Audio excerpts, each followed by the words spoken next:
ำลังดังไฟกำลังสิดังไฟกินข้าวนกพี่น้องหน้าคือเอาเด้อ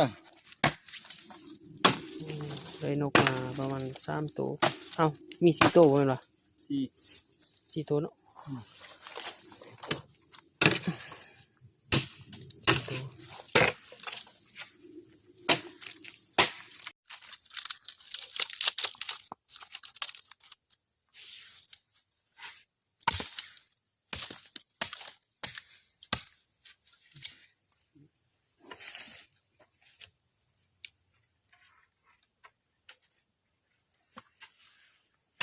ปลาอยู่ภู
นกก็เนาะขั้นตอนแรก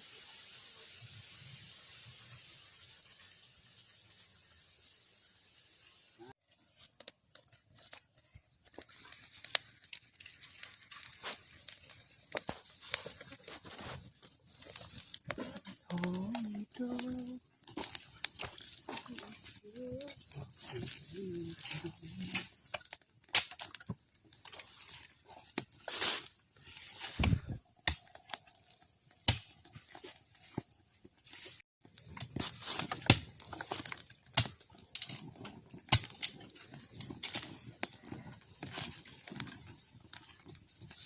เรื่องอันแฮมเลยเนาะ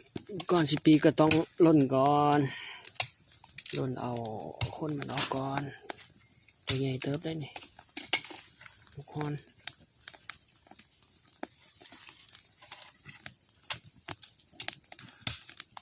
คิดว่า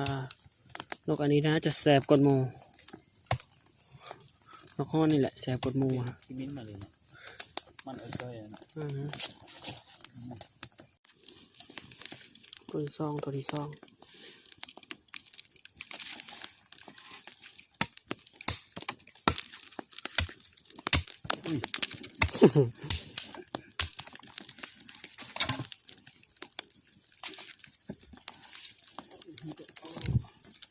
อาดังไฟนี่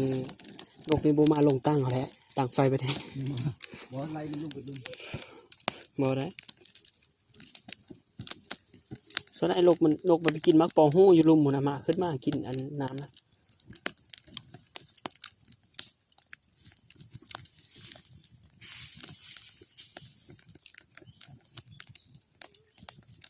ตัวที่สองตัวนี้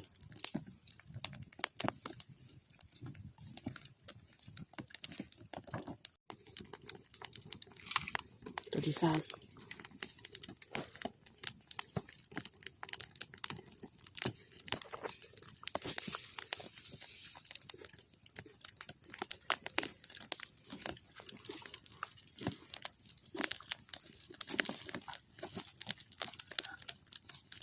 พอแล้วละ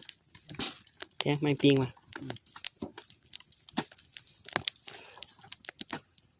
ขี้มินนะง่ายเด้มันเป็นง่ายๆ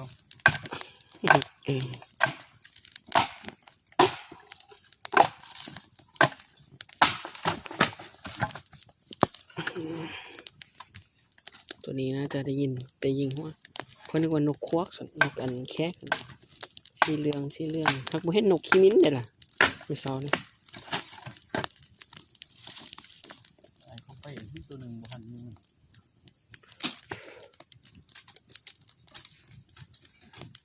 ไหนหน้านี่มัน ของแซ่บเนาะบ้านนอกอืม